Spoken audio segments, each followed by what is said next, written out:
My name is Larissa Finley, and I'm the VP of Education for the Greater St. Louis MGMA, and I am moderating today's webinar.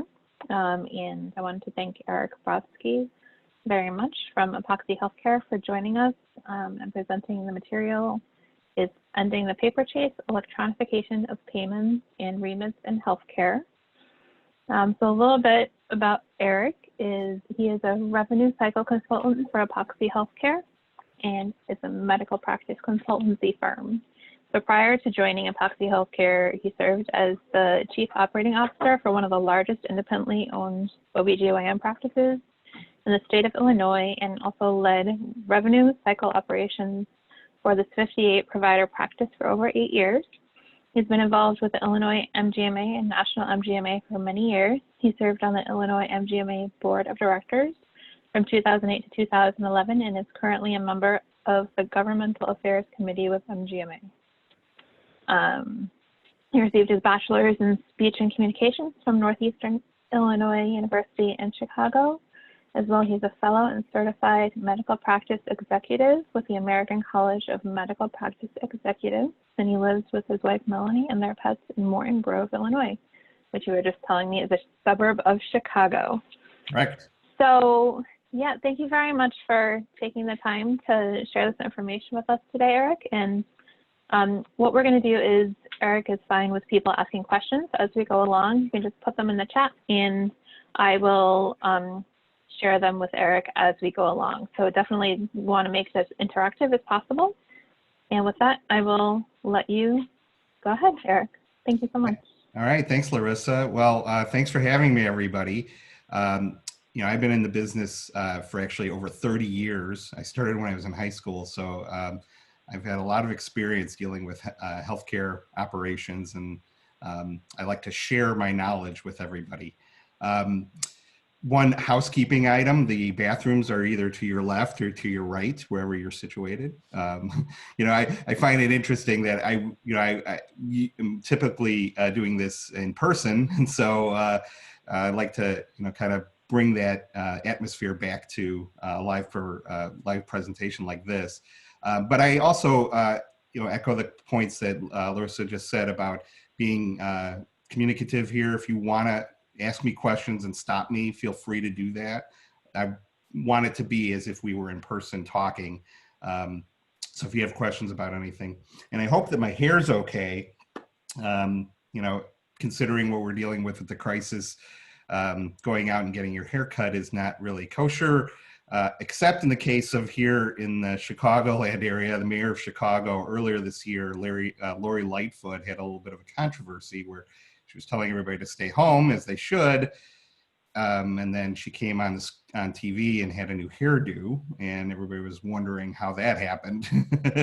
So that's what goes on around our parts, is talking about hairdos. But anyway, I'm here to talk about going from paper to electronic transactions in healthcare, and namely on the providers or on the payer side. There's a whole other, we could deal with a whole other webinar if we want to talk about patient payments, but I want to talk about streamlining the process with the payers and giving you the information and the facts about it. So you can see that my presentation here is called Ending the Paper Chase. And there you have a photo of, well, The Paper Chase is a film from 1972, and it stars the elderly gentleman, John Houseman, and Timothy Bottoms, who I don't think his career really took off after that. But it was an interesting film. So it's been a long time since I've seen it, but it's more about of a student dealing with a difficult professor in law school.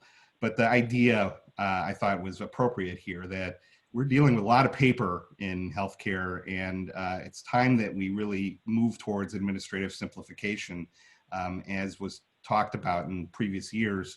And I want to give you some tips and some pointers to get moving in that direction. Incidentally, the lead actress in the movie The Paper Chase was Lindsay Wagner, and Lindsay Wagner went on to become the Bionic Woman on television who had a romance with the $6 million man. So anyway, I'm totally dating myself here, but you can check all that out online, I'm sure. So what we're going to talk about today are some of these following subjects. We're going to talk about ERAs and EFTs and some of the other key terms that are involved in electronic payments. We're going to talk about the advantages of being electronic versus dealing with paper. We're going to talk about the federal laws that are involved regarding electronic transactions, and we're going to talk about the barriers to adopting these transactions, because there are many of those. We're also going to look at filing complaints against some of these payers for violating the HIPAA laws. And then finally, we're going to talk about the dreaded virtual credit card payments, which I know everybody deals with on a daily basis. So what are the terms here that we're discussing? Okay, so the first two I want to talk about are the EOB and the ERA. All right, now in EOB, some of these are going to be very familiar to you and you know about it, but I want to get into the specifics so that you have an idea of what is important when it comes to dealing with this. So EOB is the explanation of benefits, and you can see that here's an example of one. Here's an Anthem paper explanation of benefits, and you can see that it has, for example, it has different categories of the parts of the transaction. So it tells you the paid amount, the total bill, what the patient is saving, what was applied to the deductible, the co-insurance, the co-payment, and the actual paid amount. So this is all streamlined in a way that's formatted on paper by Anthem. But the problem here that we have in healthcare is that those explanations of benefits are specific to that payer. Okay, there's no governing authority that says that a paper explanation of benefits must require certain categories, certain elements. It's all over the place. So if you go back in time, back into the 80s and 90s, when you were first dealing with all of this, we were dealing with paper, all over the place. All the explanation of benefits were completely different depending on the payer, because there's no streamlining, there's no organization of that. Hence, when we get into electronic transactions, and I'm going to go back here and talk about the electronic version of that explanation of benefits, and that is an electronic remittance advice, or as I will call it going on here, it's an ERA, all right? And an ERA, let's look at an ERA version of this. Now this is a different payer, this is a Medicare plan, but you can see that there's a little bit more structure to how this is presented, all right? Now this is a printout of an ERA, okay? An ERA is an electronic file that has specific data that has been totally set for structure so that you can use the information either in a spreadsheet format, or you can parse the information and have it post to your system automatically. So the federal government has set up requirements that make it so that these electronic remittances are streamlined, they are all standardized, and they process the same way. So this is just a printout of what that looks like, and every electronic remittance will look like this if you were to print it out. Okay, it'll have the name of the patient, their account number, the allowed amount of the deductible and the co-insurance and so forth. So it'll be structured in that way. In addition to that, what we really are showing a big difference with this is the reasons for the denials. Okay, so I'm going to talk about those two terms right now. If we go back to this paper explanation of benefits, you can see here on this screen we've got a 01 denial message that says the reason why some of the services were not covered on this claim. All right, but that reason code is Anthem's code. Okay, that is not a nationally recognized code. It's just for them in their system. And every payer has their own set of codes. Well, that isn't going to work when we want to have administrative simplification for this. So that's why it's streamlined. And then we move towards, when the electronic version are two different types of codes. We have the CARC, which is a claim adjustment reason code, and the RARC, which is a remittance advice remark code. All right. And basically what we're looking at is that the CARC tells you that a service was denied, or that there's a problem with the service. And the RARC will tell you the details for that. Okay, so going back to our paper version of our electronic remittance, you'll see at the bottom we've got our codes here. Okay, and we've got codes here, CO253 and 45. These are the CARCs and the RARCs that are telling you what's happening with these transactions. And every payer must comply to using this standard. Okay, so in the case of Anthem, in that previous example, they have that 01. Well, they have internally in their systems, they have to be able to take that denial or that reason for denial or whatever it is that they want to express to you, and they have to convert it over to one of these codes to make it match the federally mandated standard. Okay, so it's very so that's, you know, there's a lot of value in coming up with a streamlined panel of reason codes and denials, so that it's very clear about what the issue is with a claim, and that we're not all over the place having to deal with different rules for different payers. There's plenty of other reasons that there are different rules with different payers. You know, certainly with prior authorization, that's a perfect example. But we've moved beyond that when it comes to payments. And if everybody were to get on board with this process, that would eliminate a lot of the ambiguation that goes on between payers with their own system and what goes on nationally. Okay, so those are the two terms. And so if you get involved in dealing with your payments with your back office, you're going to see this a lot, you know, and I highly recommend you trying to see if you can run reports. They'll give you those CARCs and RARCs that can tell you a lot and give you a lot of information about, you know, what your most common denials are, what your troubling issues are, because of this being streamlined.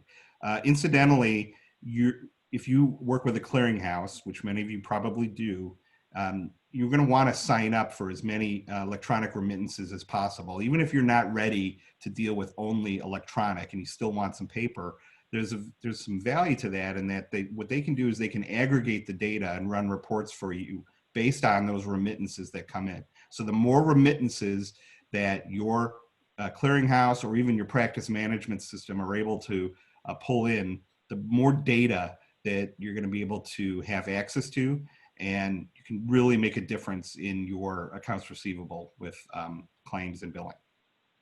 Okay, now to the other side of this, and that is the payment part, electronic funds transfers. All right, so that's what an EFT is. EFT stands for electronic funds transfer, and that's basically the opposite of dealing with paper when it comes to being paid, the actual payment itself.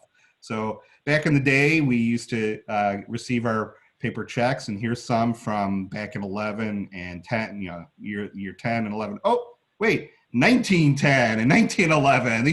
These are over 100 years old. I thought this was a kind of interesting thing that I found, some payments from an insurance company back in the previous century.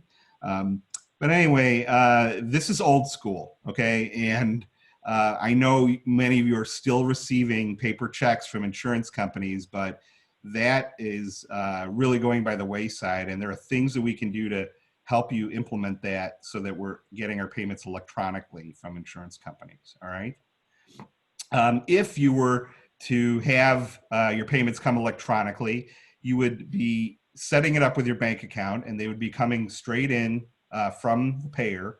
And you'd have a little ledger from your bank account that would look like this, you know, give you the list of the different payers, the amounts that were paid on a given date.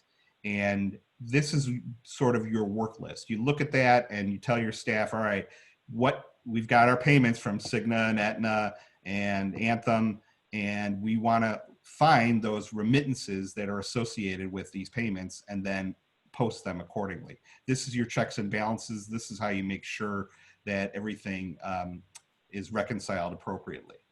Now, keep in mind that when we're dealing with electronic payments, it's a bit challenging in that when you're trying to sign up to make sure that you're receiving electronic remittances from an insurance company, there's a lot of effort behind getting that information to you, working with your clearinghouse, working with the insurance company, getting those files delivered to you. But separately, the payments, you're kind of on your own. Most clearinghouses are not going to be helping you with setting up your bank account with the payers and filling out the paperwork to get your payments electronically from them. Okay, so it's a separate process. There are instances where it does happen. Some payers, I can think of a few like Aetna. Aetna will typically, let's say you're ready to enroll for remittances, they will typically send a form to your clearinghouse that includes the electronic funds transfer option. Okay, so it's all built into one component. But that's not always the case, and that's actually rare more than anything else. All right.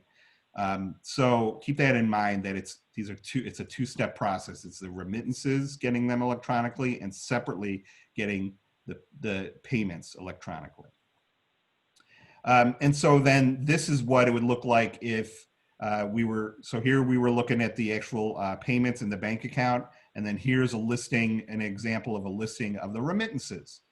Those are not the ones that actually match to those payments, but you get the idea that here's a listing of remits that have come into a practice's system. This in case is via the clearinghouse TriZetto, and the payers are listed there. And so you simply want to make sure that the checks, the check numbers that are associated with these electronic transactions, electronic payments, match the payments with the remittances that are listed here. And I can assure you that that's one of the advantages of this process and one of the requirements in administrative simplification through HIPAA, and that is that there has to be a transaction number that matches between the check and the remittance. Now, it isn't always obvious, and it isn't always easy to find one from the other. Sometimes you may have an electronic payment without a remit, or vice versa. And then trying to track them down can be challenging. But when they're both in existence in your system, there will be a matching transaction number so that you can match them up. Okay. Now, I wanted to give you some information about some software that could be used here. This is a program called Medicare Remit Easy Print. So if you're not using a clearinghouse or a practice management system that has the full capabilities of processing electronic remits, Medicare has a program that's free, and you can download it here. I've got the link in my presentation, which I will be sharing with everyone here.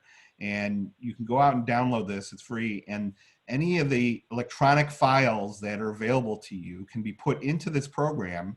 And then you can turn that into either a paper remit, or it gives you all the information about viewing the electronic remittance. So it's a very valuable tool. I like to use it occasionally when one of the other payers, one of the other commercial payers, this program works for any payer, okay? It's just provided by CMS. What I like to do is, in case I have a situation where I've got a recoupment, or there's a forwarding balance on a remittance, or there's something that just doesn't look right, I might take that file, upload it into my Medicare Remit program, and then look at it there to get a little bit more parsing of the information. So it gives me a little bit more detail that way. So very valuable tool, always good to have in your back pocket.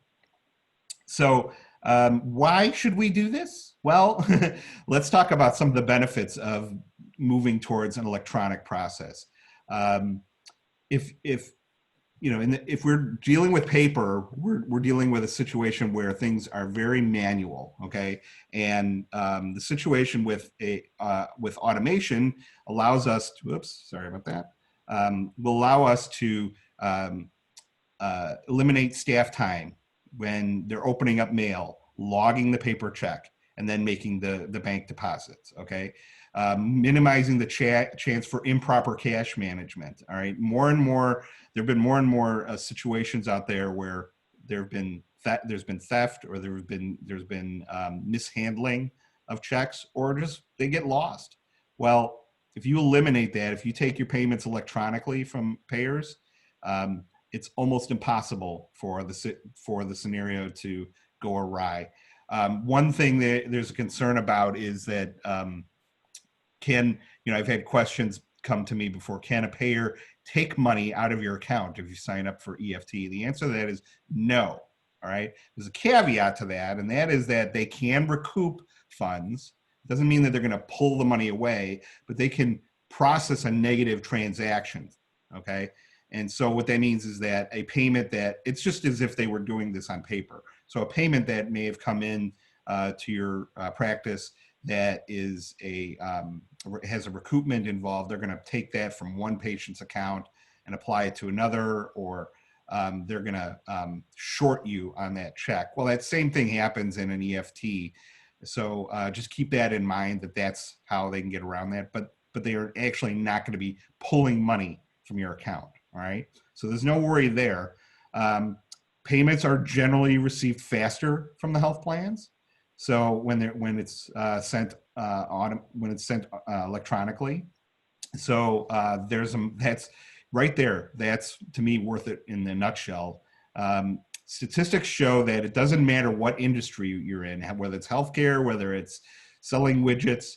The quicker you get an invoice to somebody, the more likely they are to pay. All right. So when you get your payments from your insurance company and there's a balance due for the patient, you want to get those statements out as quickly as possible. You can do that faster with electronic payments from insurance companies because that turnaround time is shortened.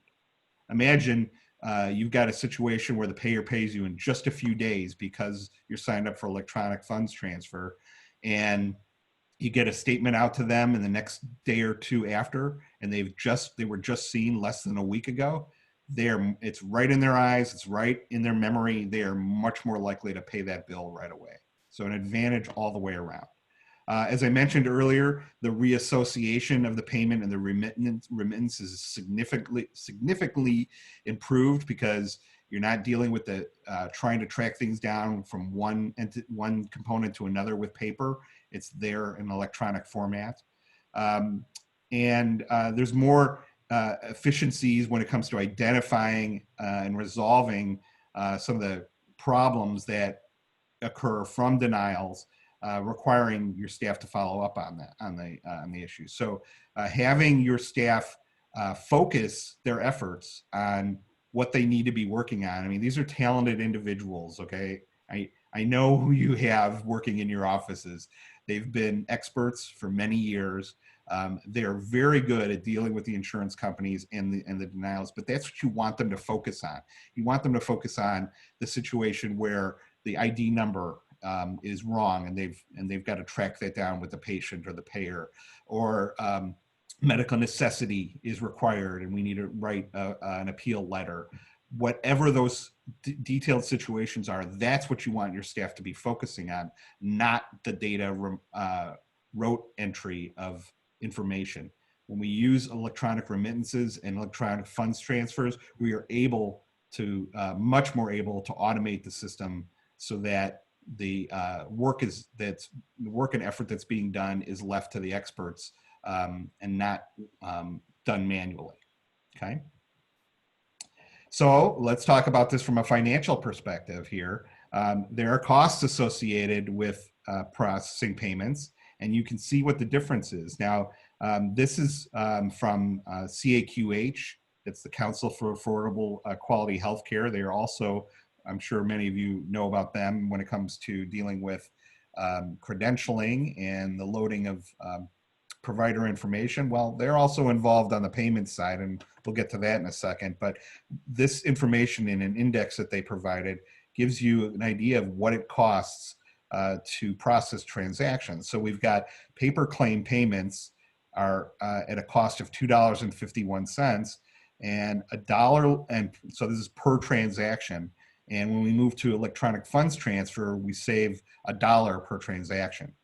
Doesn't sound like a lot when it's one transaction, but it sure adds up when you talk about numerous transactions, certainly over long periods of time.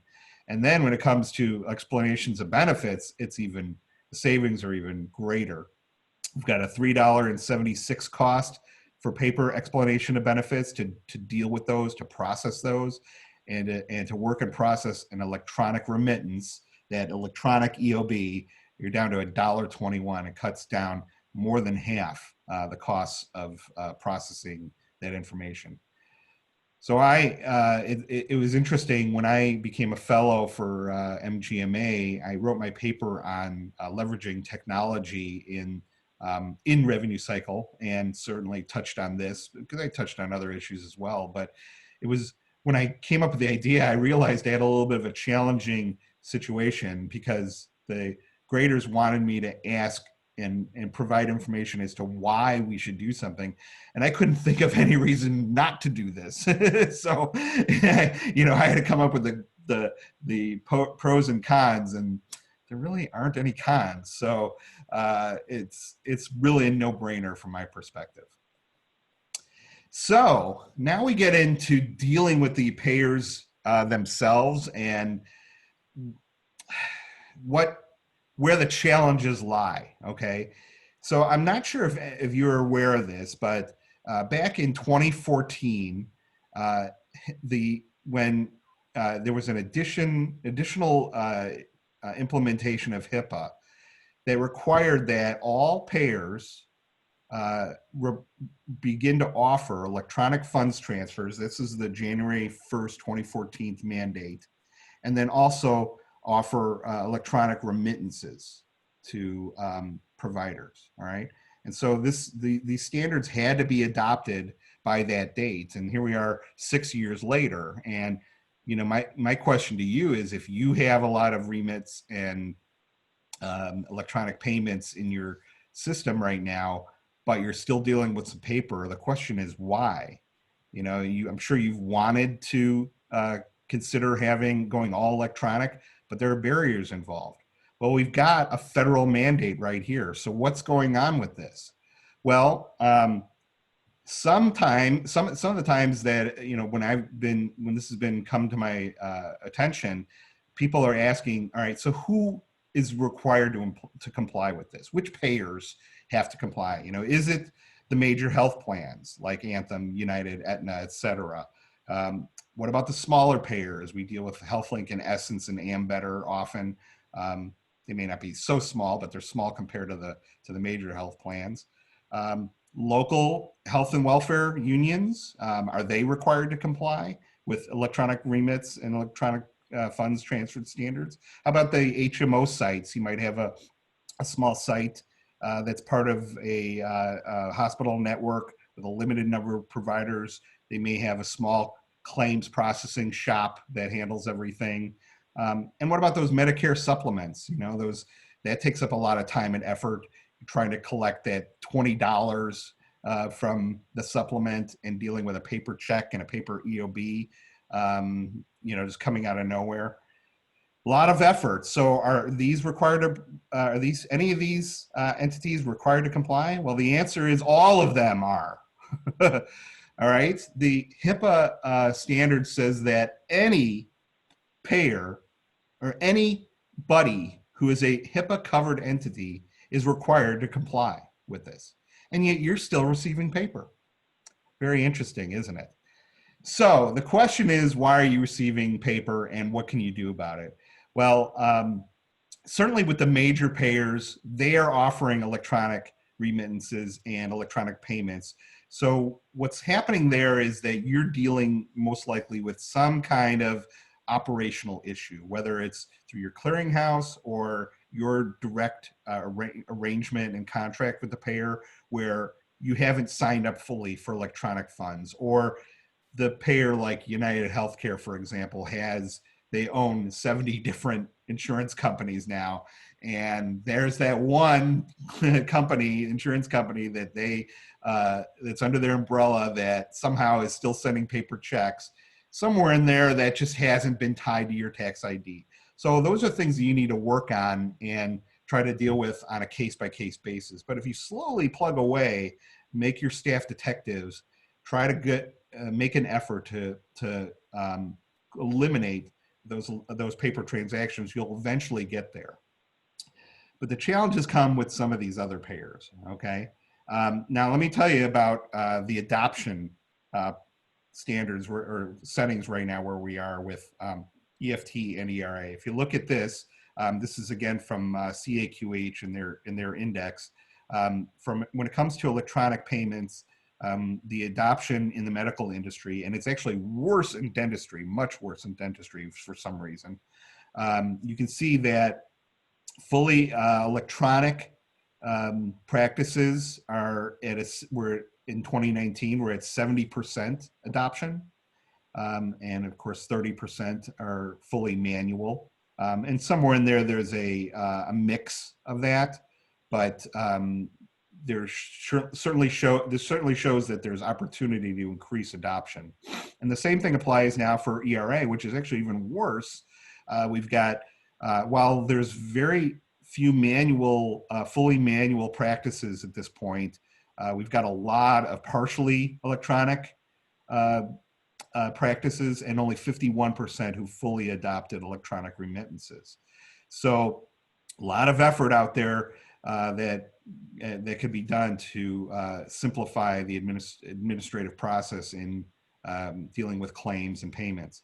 Interestingly enough, I was on a committee with the Medicare contractor for Illinois and a few other states here, NGS, and they were talking about ERA adoption just for their Medicare their Medicare states. Okay, and this was just for that region, and they were mentioning that it was at 30%, and I quickly raised my hand during the call and I said, okay, that's a typo, right? And they're like, no, Eric, it's correct. That they found it very challenging to get Medicare providers to get on board with the remittance. When they're credentialing themselves through PICOS, they are now required to get their payments electronically. So EFT adoption was very high, but because you have to give an exception as to why you can't accept payments electronically. But for the remits, there is no mandate from the government as far as that's concerned, and many providers just choosing not to. Incidentally, I want to point out that the way the law reads is that if you want to receive your payments and your remittances electronically, a HIPAA covered entity must provide that to you. Okay, and if you don't want to have them come that way, you can request that as well. All right, it's not that you have to go in this direction. It's just that if you do want, they must comply as long as they're a HIPAA covered entity.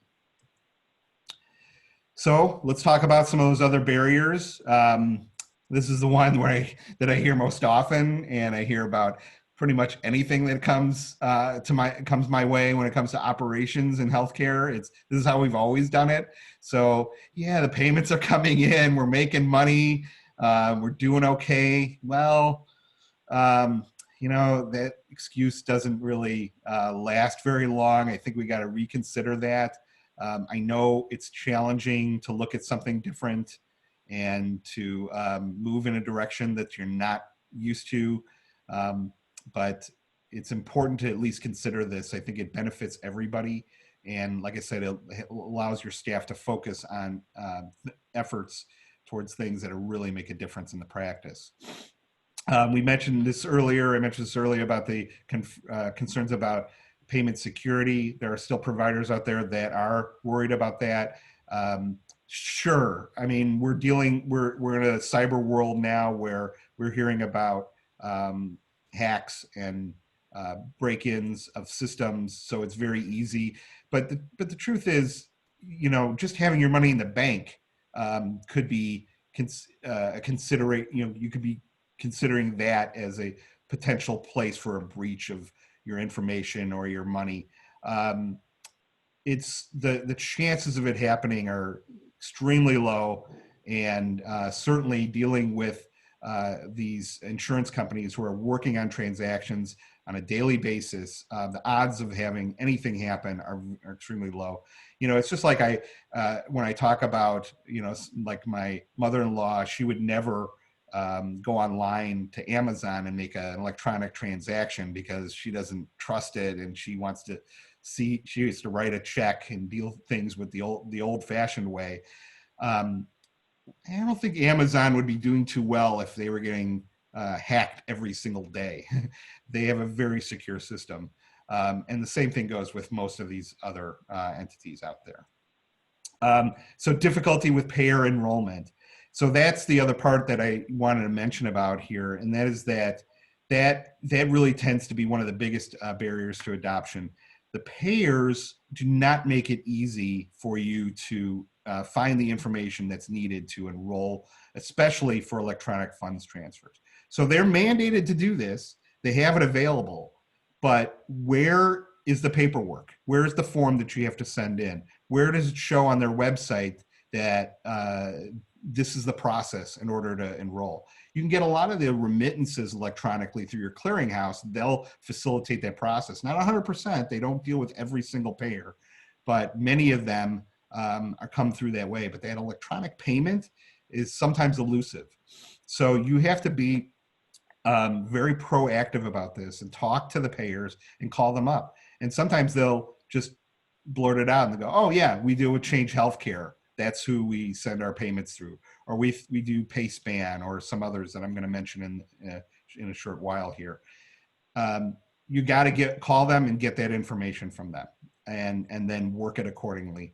Unfortunately, there's no mandate that says that that the information that's available for payments and remittances has to be readily transparent and available to everybody. It can be hidden, unfortunately. But and what's strange is it's saving them money too by not having to cut paper checks. So you would think that payers would want to do this. I attended an Illinois MGMA conference a few years ago, and United Healthcare was there, and they were talking to the audience about the steps involved with signing up for remittances. And I was looking around, and then I talked to them afterwards. I'm like, how many people don't know that you have remittances and electronic payments at this point? And they said, Eric, you wouldn't believe it. Most practices still don't know. This is just a couple of years ago. Okay. So it's silly that they don't even know that this is available. But the point is that it's there and it's available with every single payer. You just have to seek it out. Okay. Certainly, as I mentioned, I mentioned denials and recoupments. That could be some of the challenges to adopting electronic, especially on the remittance side in this case. It shouldn't be a reason to stop it. You have to think about the greater good and the larger picture here. You're going to have some difficult remittances that come in that you may need to print out and work accordingly, but 99% of them are not like that. Okay, so don't throw the baby out with the bathwater. Stick with it, deal with it. If you have to request the insurance company's version of their explanation of benefits, call them.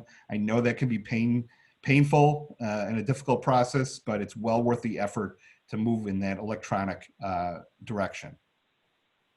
And then the hidden fees and charges. Okay, well, that's one of the things that really irks me. And so as I just mentioned, the payers are saving money by moving to electronic payments and remittances, and you'll see the major ones know that, and so they will, in the case of Aetna, I mentioned, they'll put that in with the application.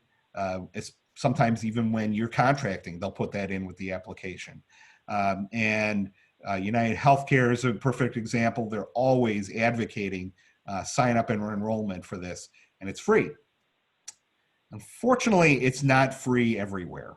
All right. And I wish there was something we could do about it, but I'm going to go on to this next screen. And this is a a note here from the FAQ from CAQH and their operating rules when it comes to electronic transactions.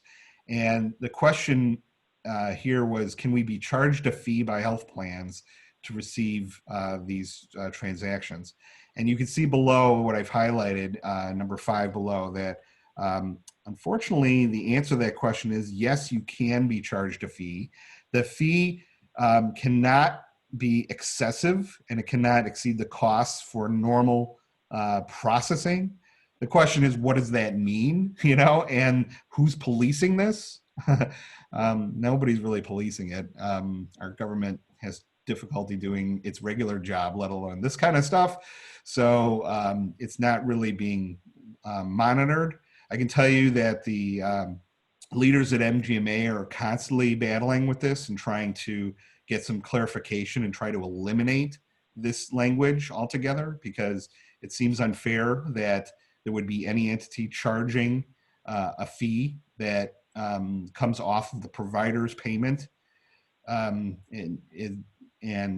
causes a reduction in payment because they want to have their own transactions in that manner. Really seems unfair, but unfortunately it is legal and possible. Okay, so the question is, how do we deal with this? Now, the good news is that since the major payers are not processing transactions with a fee, it's not going to hit your pocketbook so much. But there are some of those rinky dinks that work with some third parties where there are some fees associated. You have to weigh it out. Okay, I showed you the numbers for the cost savings. There's likely still to be a cost savings, even if you're going to be charged a small fee by these entities for processing the transactions. So it may be a necessary evil. I leave that up to you. In the case of some of the providers that I'm working with, I told them to go ahead and do it because the percentage of the payment that is lost on the transaction is worth the effort.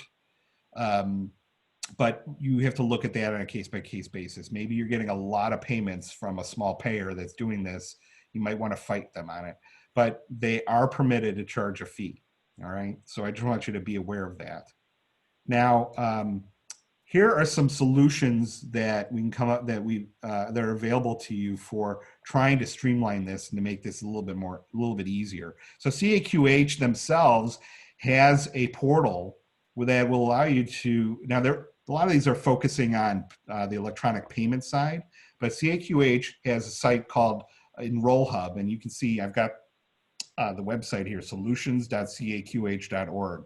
And if you enroll, you can see here is a list of plans that participate in electronic payments, and in many cases, electronic remits as well. So if you're having difficulty with a clearinghouse, or you're dealing, trying to work with the insurance company directly has been challenging, here's a way to just roll them all up into one login. You'll enter in your bank information, and CAQH essentially becomes the portal for handling that processing for you.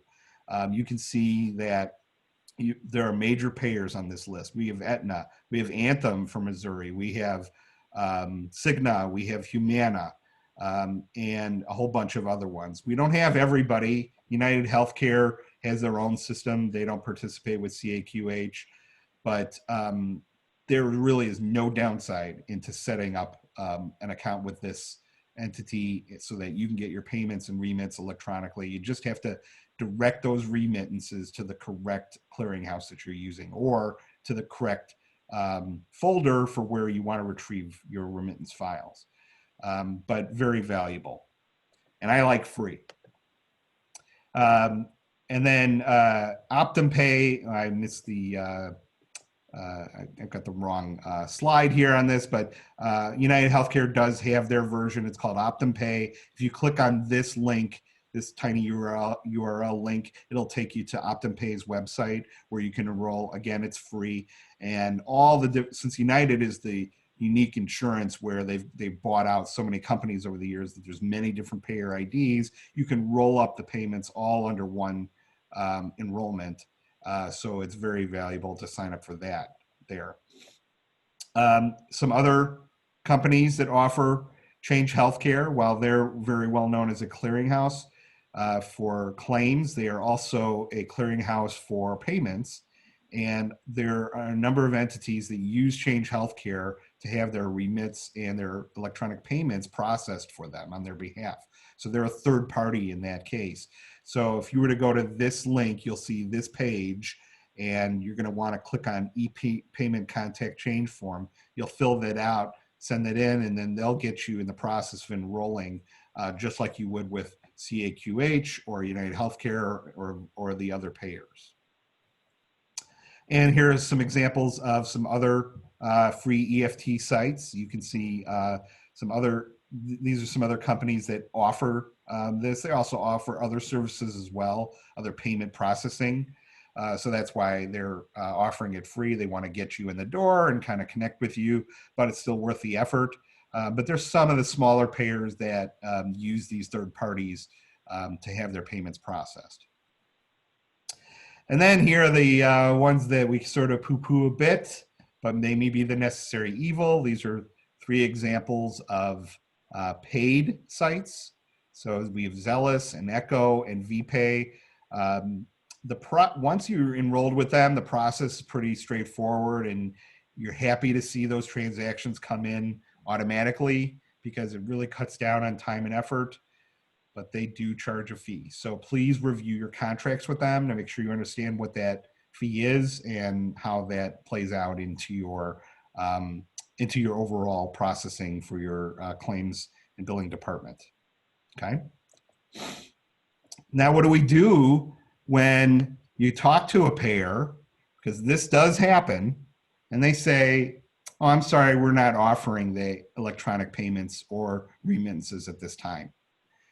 It's hard to believe, even though we've had a mandate since 2014, but it does exist.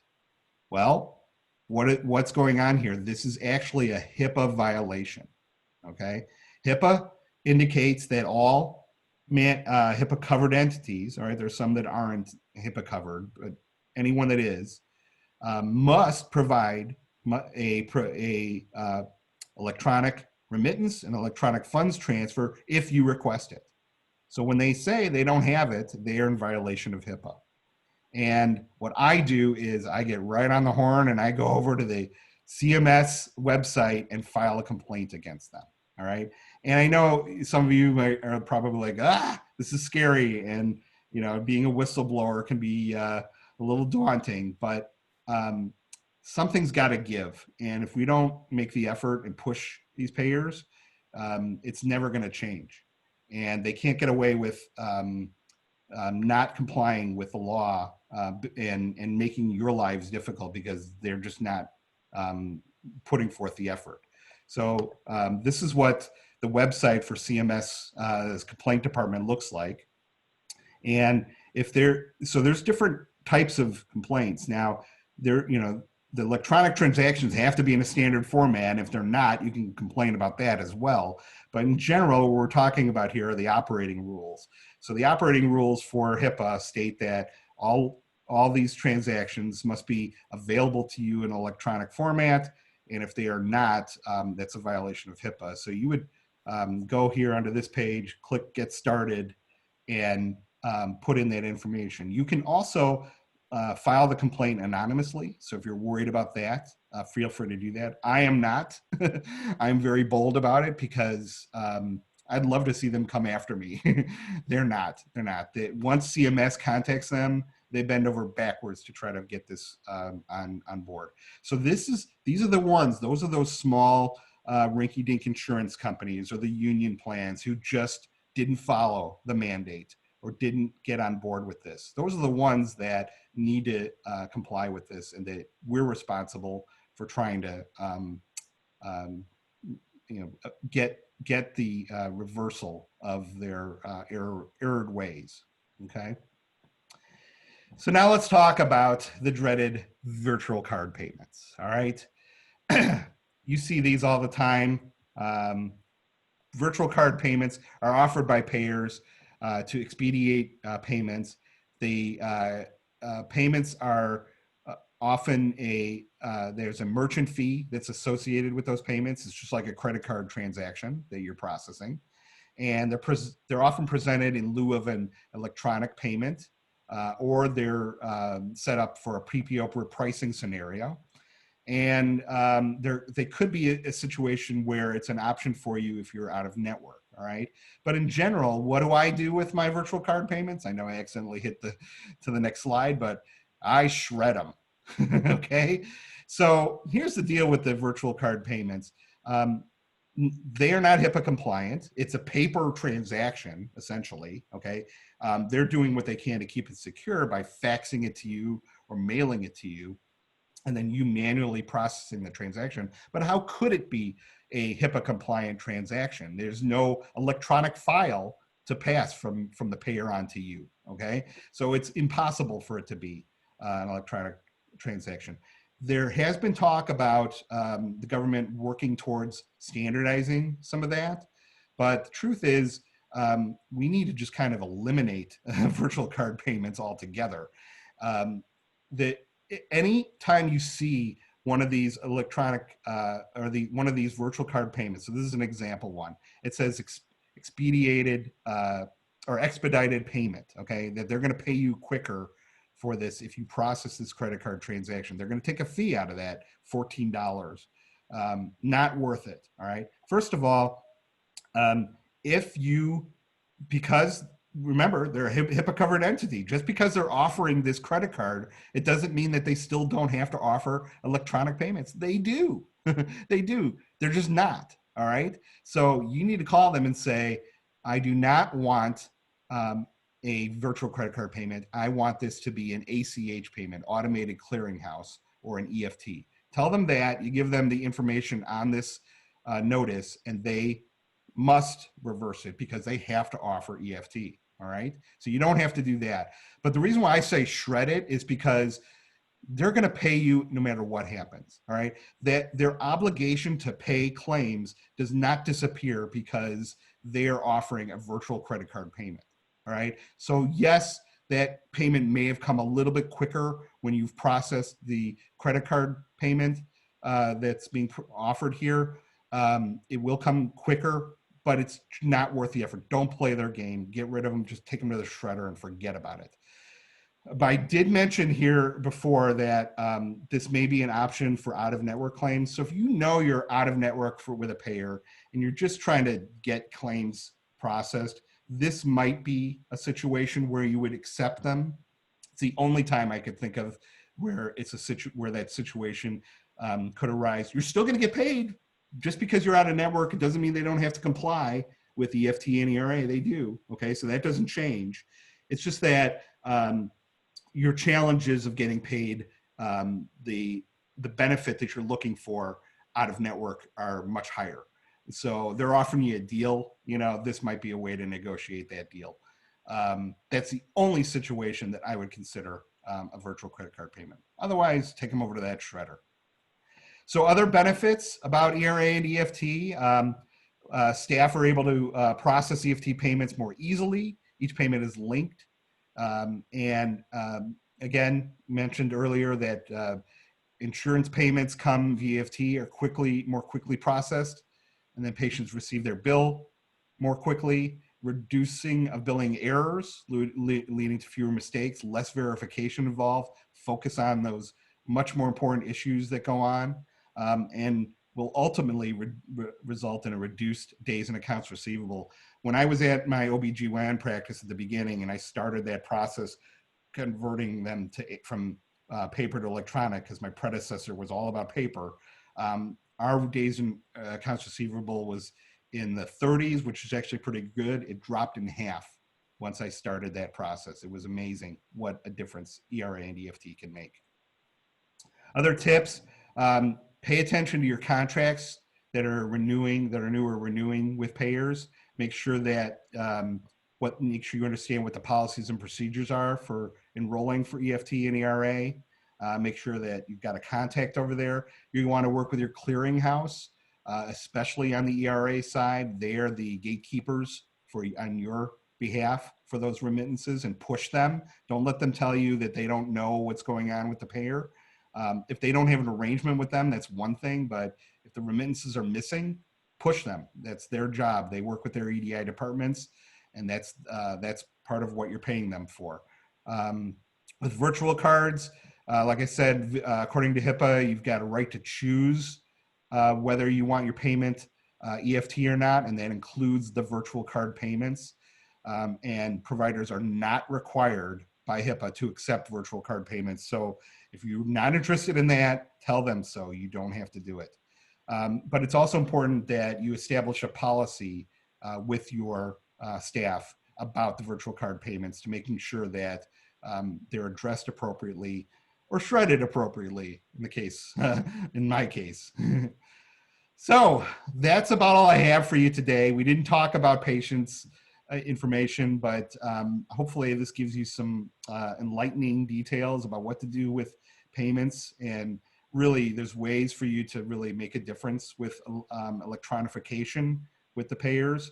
And if you really push forward, it can take months or even years to get there fully. And sometimes you may never get there, but the opportunity is there. And once you're over that hump and you've got 90 to 95% of your payments and remits coming electronically, it's blissful. So I highly advocate that. And thanks very much for your time. And Larissa, do we have any questions from the audience at all? So we don't have any questions right now. I'll give people another minute or so. It's because I answered all the questions in my presentation. Yeah, you're so awesome. I mean, either that you or even had movies in there. Yeah, either that or everyone's asleep because it bored them to death. Or they're just looking for their V-card things to shred, right? Yes, Something like yes. that, Send them to me and I'll shred them for you, because no dice. Yeah, you're a little bit of a HIPAA vigilante. That's right. There. That's all good.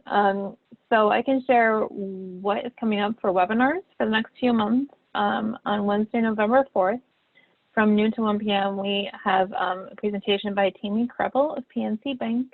And then Wednesday, December 9th, from 12 to 1, we have a webinar entitled Finders Keepers, How to Plan and Execute Retention-Focused Recruitment, presented by Deborah Wiggs, founder of V2V Management Solutions.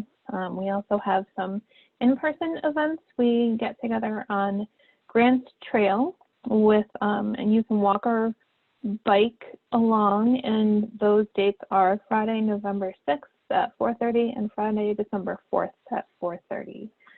So doesn't seem like there's any questions. You're just super thorough. Awesome job. So thank you again for being with us today and sharing that really helpful information for everyone. You're welcome. And Larissa, you have my presentation. You're going to get it out to everyone. And yes, we're going to share this. Yeah, feel free to contact me if you guys info. have any questions. Happy to help discuss whatever issues you're having. And then if you want to fight with the payers, contact me. I'll be happy to help with that. It's always good to have another person in your corner rooting for you. So I think with that, we will finish up for today. But thank you, everyone, for joining, and have a great rest of your day. All right. Take care, everyone. Thank you. Bye.